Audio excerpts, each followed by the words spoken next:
The following program features archival footage from World War II. All of the images are real. Some are extremely graphic. Viewer discretion is advised. The North African desert, a barren land with few signs of life, is about to be drenched in blood. In this episode, we look at Benito Mussolini's attempt to create a new Roman Empire by forging an alliance with Adolf Hitler to take on Britain and her allies in a draining desert war that plays a pivotal role in World War II. By fighting the Nazis in North Africa, we are guaranteeing their defeat in the Soviet Union. From battlefield deception to the first ever Anglo-American invasion, featuring newsreels of the time, rare and enhanced archive footage, and the testimony of those who were there. The tanks get hit by shell fire, they burn. It's just indescribable. This is World War II, Witness to War.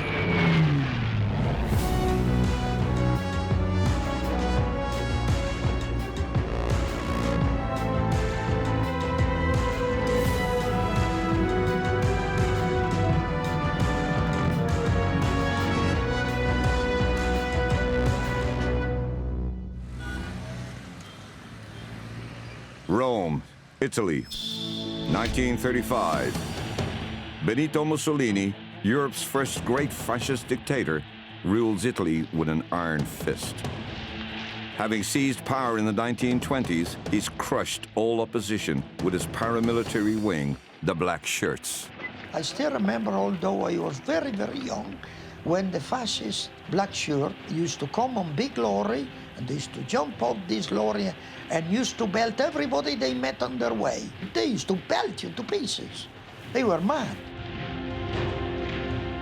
Mussolini, known as El Duce, promises to make Italy great again. Benito Mussolini wants to create a new Roman Empire for the Italian people.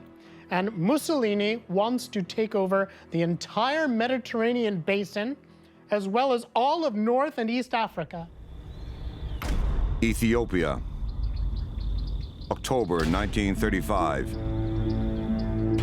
Without any declaration of war, Mussolini invades Abyssinia, modern-day Ethiopia. 500,000 men are sent in from Italy's neighboring colonies. It seems incredible that hostilities in Abyssinia should actually have commenced. The Great War is so recent a memory. How can its horrors have been so quickly forgotten? The will of Mussolini, however, seems inexorable. Il Duce electrified a vast throng of delirious fascists with his words. To our soldiers in East Africa who are about to start fighting, he sends a message. And Italy and the world knew that meant war. Arguably, the Second World War begins not when Germany invades Poland. The Second World War begins when Italy invades Abyssinia in 1935. Abyssinia's emperor, Haile Selassie, flees to England, leaving his people to defend their land by themselves. Italy wants to make war against my people. We are a peace-loving country. We do not want war. But if we are attacked, we'll fight to the last drop of our blood to protect our home. The Italian army struggle through the terrain and lack of infrastructure, but Abyssinian forces are no match for tanks and field artillery. It's a brutal campaign. Italians employ chemical weapons and slaughter vast swathes of Abyssinians, some armed only with swords and spears. 7 months after the invasion begins, Mussolini proudly declares victory. Un grande evento si compie. Viene suggellato il destino dell'Etiopia oggi, 9 maggio, 14° anno dell'era fascista.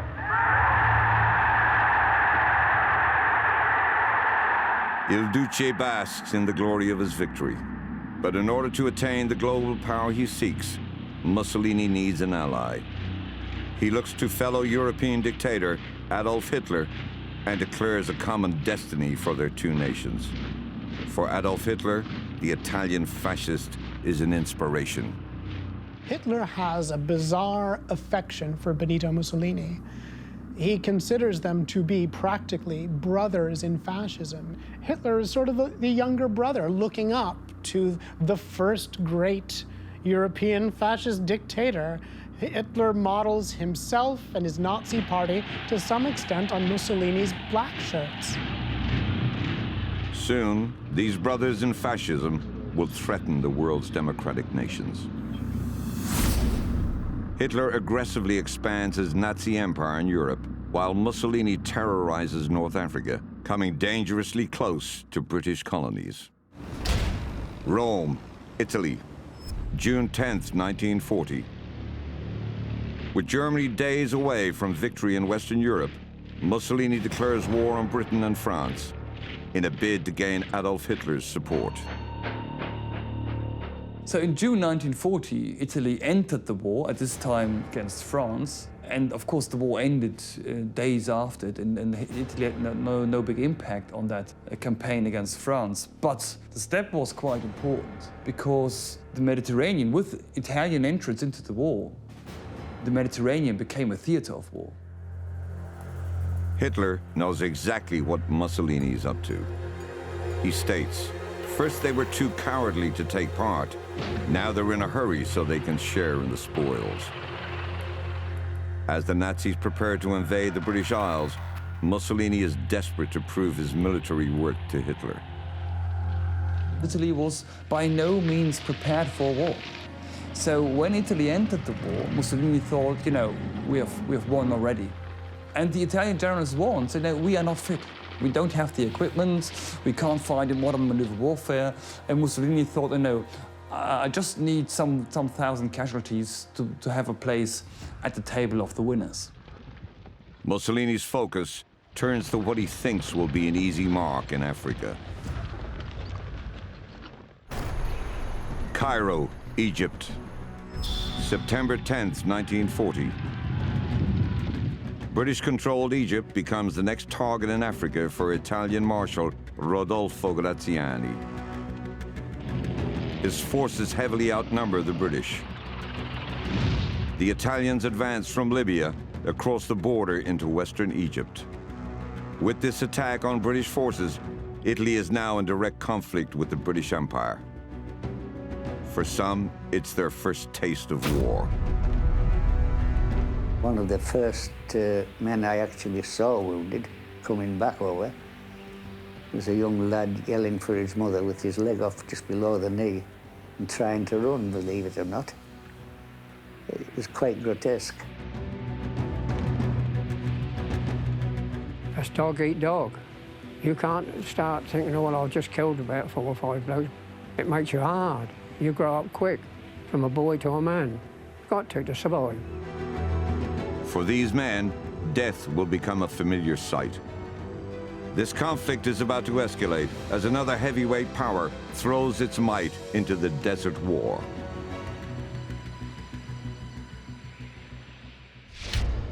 Berlin, Germany, September 27th, 1940. Italy, along with Germany and Japan, signed the Tripartite Pact proclaiming their imperial ambitions. It was really a statement to the rest of the world. It was a statement saying, you know, we think it's time the world had a new order, not the order dominated by the old imperial powers. And it was a new order which would satisfy each of those 3 countries. Japan would become the dominant state in East Asia, Germany would become the dominant state in Northern and Eastern Europe, and Italy would become the dominant state, the imperial power in the Mediterranean and Africa. So they were really parceling up the world between them. Mussolini's intentions in Africa are now crystal clear. Great Britain is alone in Europe, fighting off Nazi invasion, but her navy is still the most powerful in the world. The Mediterranean Sea and Suez Canal are crucial to her empire and supply lines. The British are not going to relinquish their North African territories easily. Well, North Africa mattered for a number of reasons. Principal one was the Suez Canal, the main artery of communication with India, but really also the protection of the oil of the Middle East, the protection of British imperial interests in Africa, which went back a very long time. It was a classic imperial war for the British. London, England, October 1940. The Royal Air Force claimed victory over Germany's Luftwaffe in the skies over Britain. Prime Minister Winston Churchill declares that if the British Empire lasts 1,000 years, men will still say this was their finest hour. As Hitler turns his attentions east towards his arch foe, the Soviet Union, Britain is ready to break the stalemate with Italy in Egypt. She draws on the full might of her vast empire, as men come from all corners of the globe to join the fight. We had a very fine Polish command, and they are magnificent soldiers. We had Free French, a Greek brigade, and we had any number of Indian troops. And they were very, very efficient. It was a mixed bag, but everybody pulled together.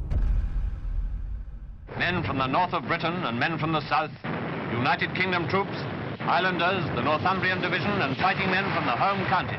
Men from the Dominions, from South Africa, New Zealand, Australia, and India. All of them trained to a hair for just this moment. For soldiers on all sides of the conflict, the North African desert is an inhospitable climate. But the desert, it's a horrible place. I hope nobody will ever go there again. You can run out of everything and you don't know how we're going to survive. It was sterile, nothing. We were all Londoners. They came from England's green and pleasant land. And you could imagine what big Londoners thought of us defending this dump. There we were, with no diesel, hardly any water. I had no water actually left. So we drained the water out the radiators and drank that to survive. In the intense heat, dehydration is a severe problem. It was this question of salt. You literally could brush it off your arms and chest at the end of the day, just like sugar. The lack of it slowed you down, slowed your mental processes. The men also have to share their camp with some unwelcome visitors. You had to be careful that you didn't get any snakes coming in the tent. So we learned the trick of putting diesel oil around it, and that kept them away. The warmth attracts scorpions and other vicious little sods. They don't like being trapped inside your shorts when you pull them up, and they let you know it. Despite the tough conditions, the British are gearing up to strike back against the Italians. Western Egypt, December 9th, 1940. General Sir Archibald Wavell launches Operation Compass, a counterattack on Italian Marshal Graziani's forces. The British are outnumbered 5-1. Still, in a daring offensive, they take 20,000 Italian soldiers prisoner. In shock and fear, the rest of Graziani's men retreat across the desert. Keen to press home their advantage, the British look to the key Libyan port of Tobruk. Tobruk is a very important deep water port. The North African desert is so poorly served for road infrastructure and rail infrastructure. If you want to supply an army in North Africa, you've got to do it from the Mediterranean Sea. To take Tobruk, British forces must secure the fortress now defended by the Italian army. Tobruk, Libya, January 21st, 1941. General Wavell's tanks storm the Italian defense perimeter and follow up with an artillery barrage. I started hearing the big artillery fire, and the firing was terrific. The was no enthusiasm in us. We didn't believe that we were doing the right thing. And to get killed for some madman, and you know what I mean, I refused. I said to my mate, let's go back and wait till they come. I said, but I'm not going to fire. We have lost. Why killing people? As Australian infantrymen close in, Italian troops rapidly retreat inside the fort. And this Australian came in with his bayonet. He said, hands up, but he said it in Italian, mani alto. I showed my white handkerchief. So I said, that was the end, and we surrendered. The Italian troops were not fond of fighting at very close quarters, and once the situation looked fairly desperate for them, they would give up. British Imperial forces have taken 100,000 Italians prisoner in just a few months. Although they were inferior in numbers, the British were able to have great successes against the Italians. So this is kind of a heroic story of the few British soldiers against this armada of Italians. But we must have in mind the Italians were just not prepared to fighting a war. They have no proper equipment, they have no proper training. They were just not ready to fight a proper war against a modern army. The Italians, as a fighting nation, they're not a patch like the Germans. The Germans are real soldiers. The Italians, they won't put up with a lot before they surrender. The Italians are in danger of total collapse. Adolf Hitler feels compelled to step in to rescue his ally. It's the unbridled Italian incompetence, as seen from Berlin, that obliges the Germans to intervene in early 1941. It isn't a theatre where Hitler wants to be particularly engaged. He wishes that Mussolini hadn't made his moves when he did, but he feels he's got to bolster his position, or else you could risk a major Axis defeat, which would have been embarrassing, at least indirectly, to the Germans so early in the war. Defeat in North Africa would give the Allies control of the Mediterranean Sea, providing a major launching point for a possible invasion of southern Europe. It's a strategic risk Hitler can't afford to take. Berlin, Germany.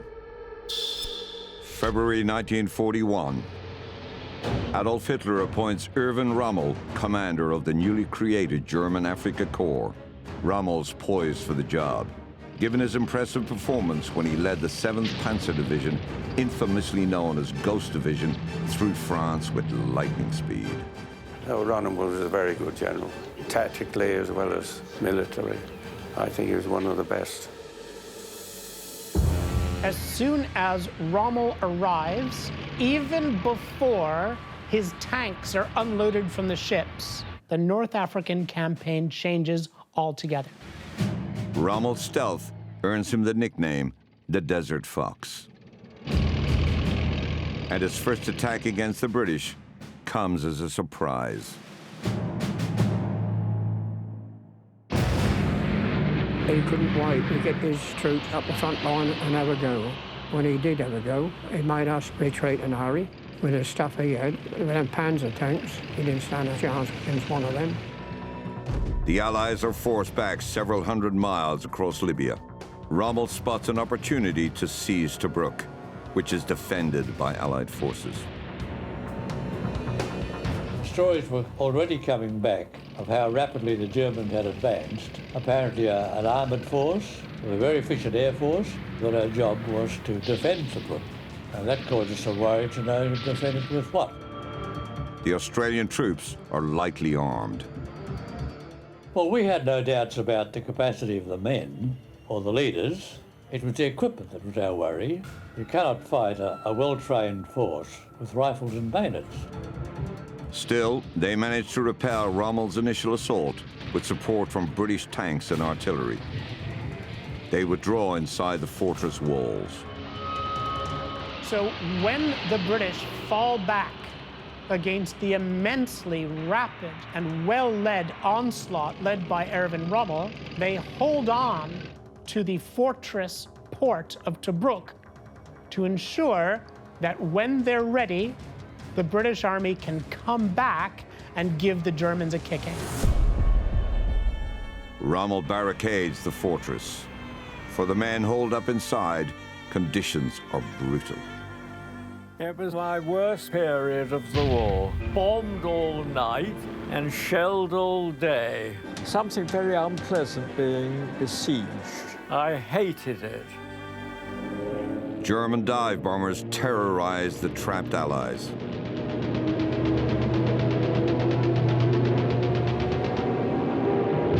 They had a terrible siren, which was a sort of psychological wail. And at the end of the run, just before they pulled out, they released a bomb. So they were a bit terrifying. And they kept coming, one after the other.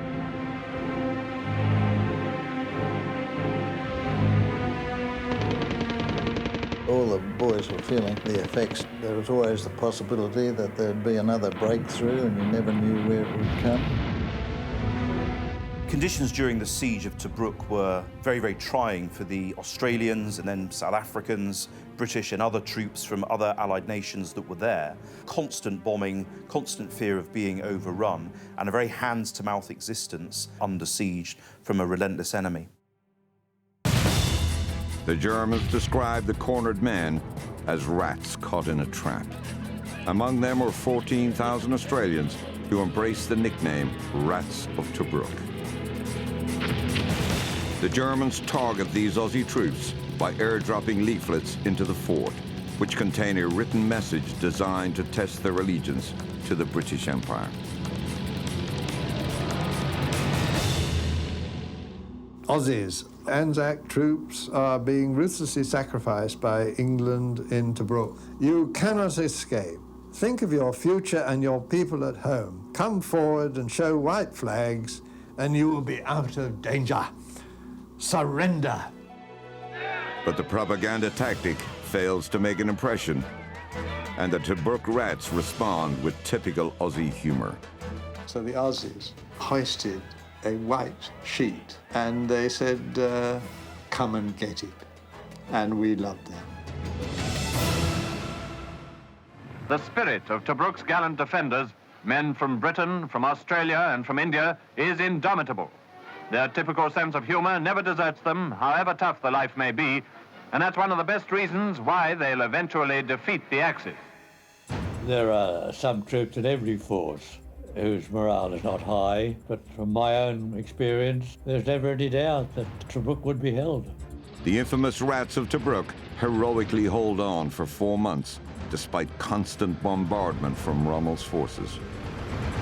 By December, the stalemate is broken when the British 8th Army arrive, helping to end the siege. Rommel retreats, but he's already planning a counterattack. June 20th, 1942.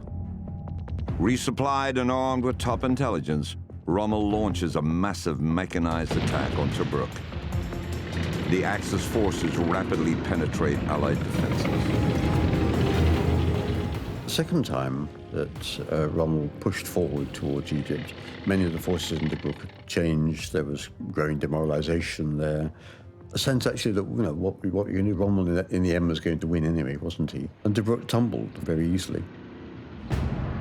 Rommel captures the port in just a single day. For the soldiers who suffered so long to hold Tobruk, it's devastating news. When we got out of Tobruk, to hear that it had been lost, we were furious.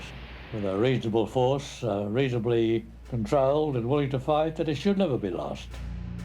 Churchill calls this loss a disgrace, and Allied morale hits an all-time low. I used to mope around, and I was really and truly very, very low. While Allied troops wallow in defeat, Adolf Hitler rewards Rommel with a promotion to Field Marshal. The Desert Fox's tail is up, and he promises to push on towards Egypt and the Suez Canal. With losing Tobruk, the gate was open for Rommel to dash into Egypt. And this was then the big question, will Rommel be able, to dash well into Egypt, even to dash to Cairo? So that was really a dangerous moment. London, England. August 1942. British Prime Minister Winston Churchill appoints Bernard Montgomery commander of the Allied forces. Churchill places his faith in Montgomery to transform Allied fortunes. Monty, as he's known, sets about lifting morale. A high morale is a great battle-winning factor. It comes from good leadership, and it leads to stout hearts, which are very essential in war. We want no failures, a high morale, and hearts of steel. If we ensure these, then we win the war, without a doubt. El Alamein, Egypt. Summer 1942. General Bernard Montgomery prepares for a last stand against German Field Marshal Irvin Rommel. To prevent Axis forces from reaching Cairo, and most importantly, the Suez Canal, he will have to hold a line running south from the coastal town of El Alamein. To achieve this, he launches Operation Bertram. Operation Bertram is one of those little gems, if you like, of forgotten, overlooked, but really quite important conditioning of a battle. It's essentially an enormous deception exercise. The primary objective is to convince Rommel that the full force of Montgomery's army will attack from the south.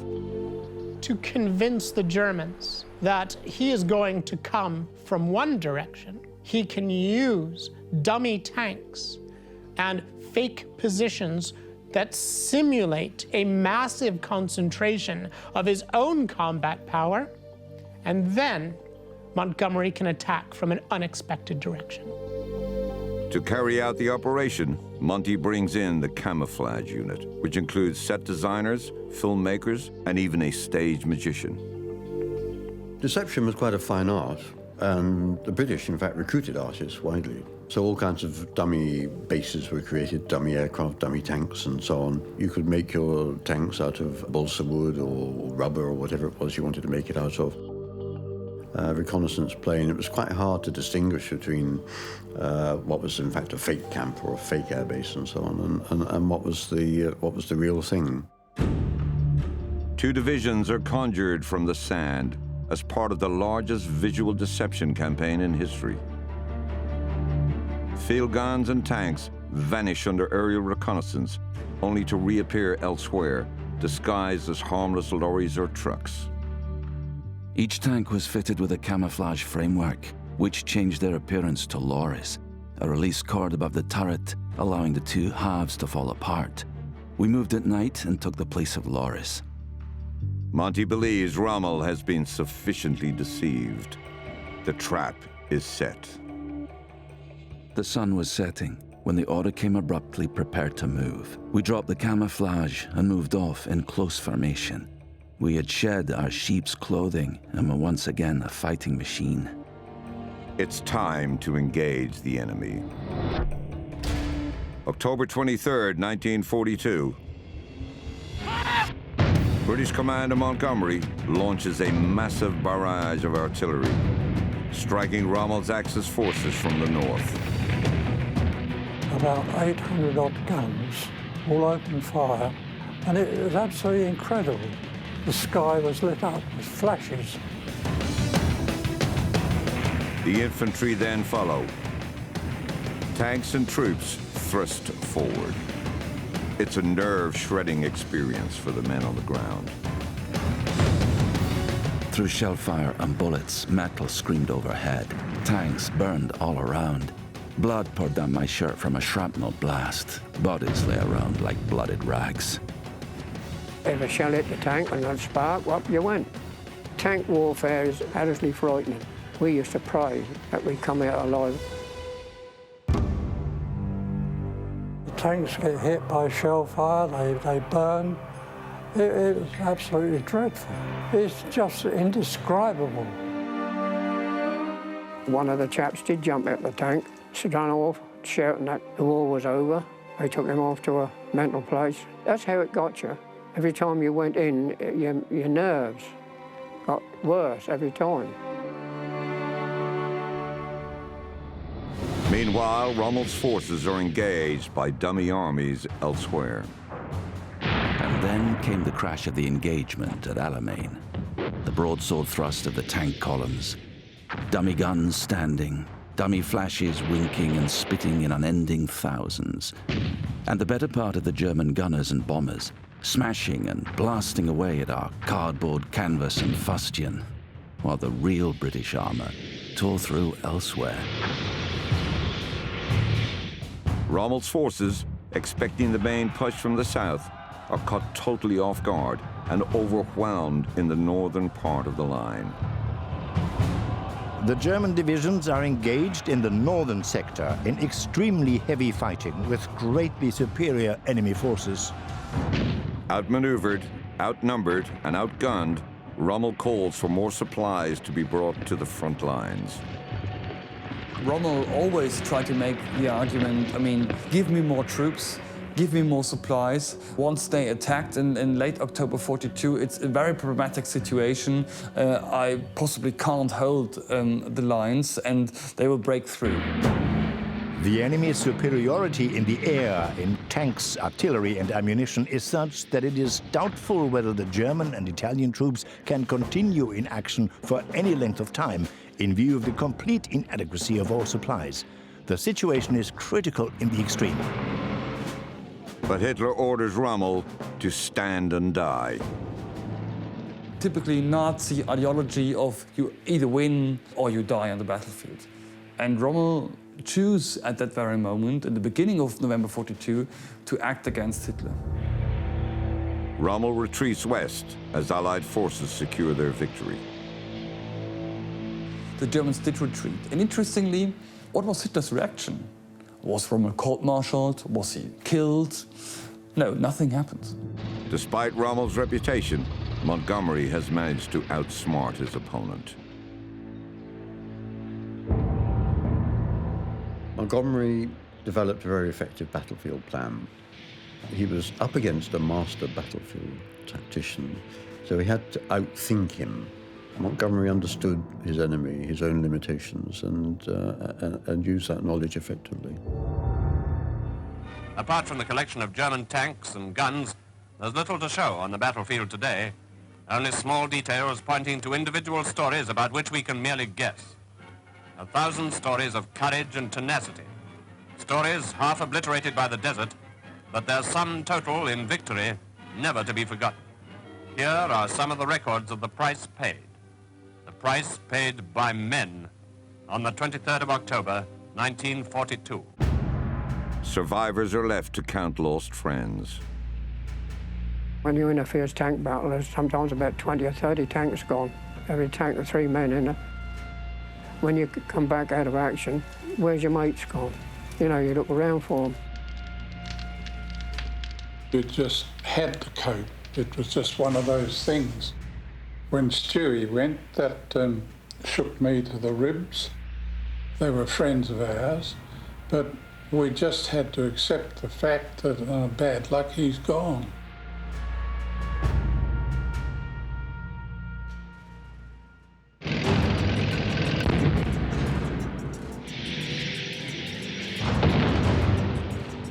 In Britain, church bells ring out in celebration. Winston Churchill tells Parliament that by a marvelous system of camouflage, complete tactical surprise was achieved in the desert. The Axis forces are now on the run.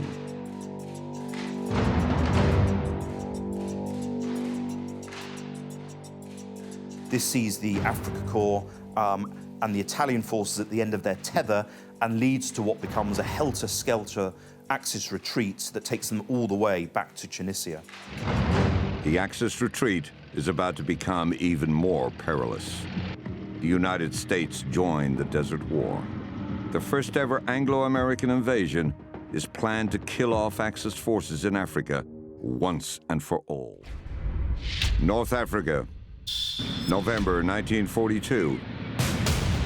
Operation Torch begins. A series of amphibious landings on the beaches of Algeria and Morocco. Countries ruled by Vichy France, allied with Nazi Germany.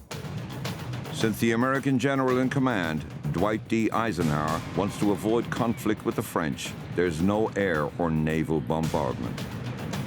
British and American troop ships approach the shoreline, believing the French will cooperate. Before we got off the ship had loudspeakers and called into France to French Algeria saying, "We're Americans, don't fire on us, we're coming to help you." But it's a miscalculation. Halfway to shore, all of a sudden the French 75s opened up on us. They were shooting at us. So we had to wade through fire to get to shore. The Allies retaliate. Naval guns respond. Paratroopers are dropped behind the lines. They combine with the amphibious landing force, and the Vichy French are quickly overwhelmed and surrender. All eyes now turn to Tunisia, Germany's last foothold in Africa. The 8th Army has driven northward. The 1st Army has made a big push to the east, French and American troops fighting gallantly by their side. The Allies, pushing on grimly through the mountains, are steadily drawing the noose tight round the neck of Tunisia. Tunis, Tunisia. May 13th, 1943. Desperately low on food, ammunition and fuel, the Axis forces finally surrender. The Allies are left with the incredible task of dealing with nearly 300,000 prisoners of war. British Prime Minister Winston Churchill arrives in North Africa to pay his respects and join in the celebrations. Much of the native population also join in. For them, though, victory is not yet complete. Arabs and Africans are viewed as inferior by all the Western powers. Their mistreatment doesn't end with Allied victory. We became ruthless with the Arab. If we found them where they were not to be, they were open game, much as rabbits in the States during hunting season. I saw men from another outfit shoot Arabs just to watch them jump and fall. I could hear them yell and laugh each time, and there was nothing I could do about it. I saw them do it like you're shooting gophers.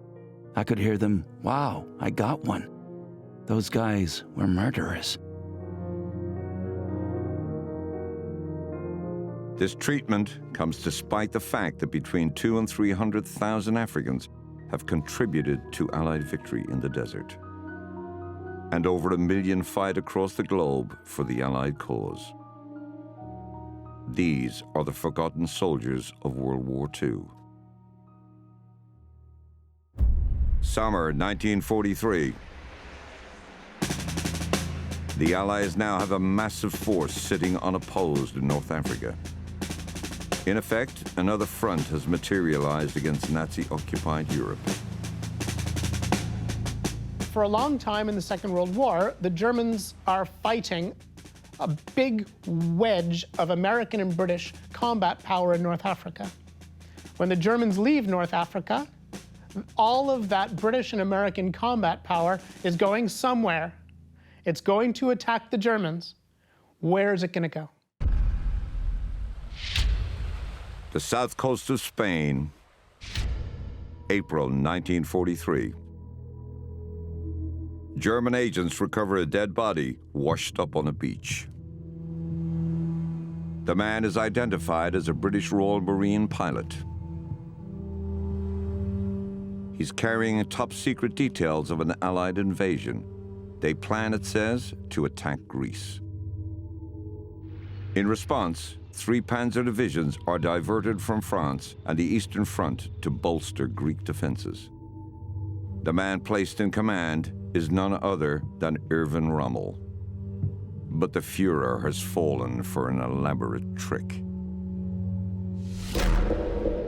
A body was brought in a canister. We took the end off, brought the body out, checked that he'd got his papers and everything on him, then slid him over the side. Captain William Martin is the man who never was. Once again, German High Command are fooled by a piece of British deception, and they're about to pay the price.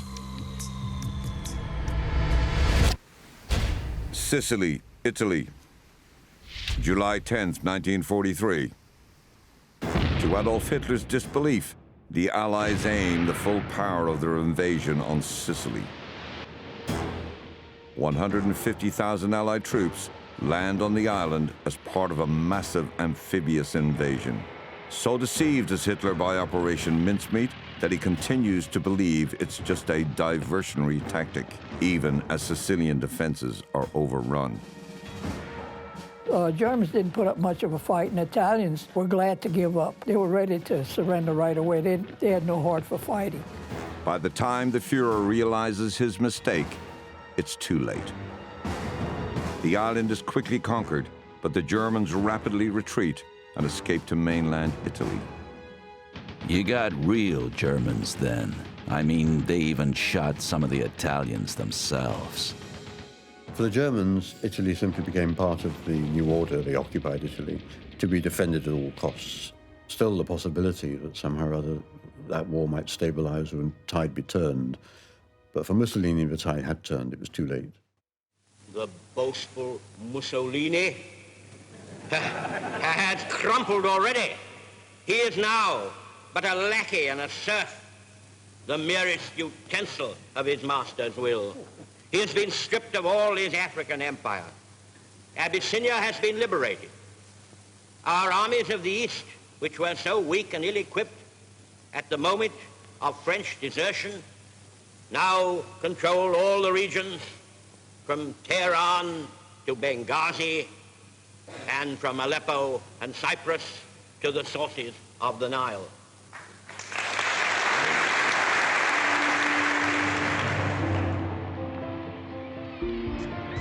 Mussolini's misadventure into Africa has disastrous consequences for his new Roman Empire, and his people welcome Allied troops as liberators. It also spells the end for Hitler's dream of a 1,000-year Reich. Forcing the Germans to devote combat power to fight in North Africa is what delays their attack on the Soviets and ultimately means that the Nazis' attempt to take over the Soviet Union and Europe is going to fail. One of the most positive advantages of the Anglo-American landings was mounting joint operations of great complexity using land, sea and air forces. And then final victory for the Allies in Africa was that it's a wonderfully important testing ground, a bloody but hugely valuable dress rehearsal for what then happens so spectacularly in June 1944 when the Allied armies invade Hitler's Europe.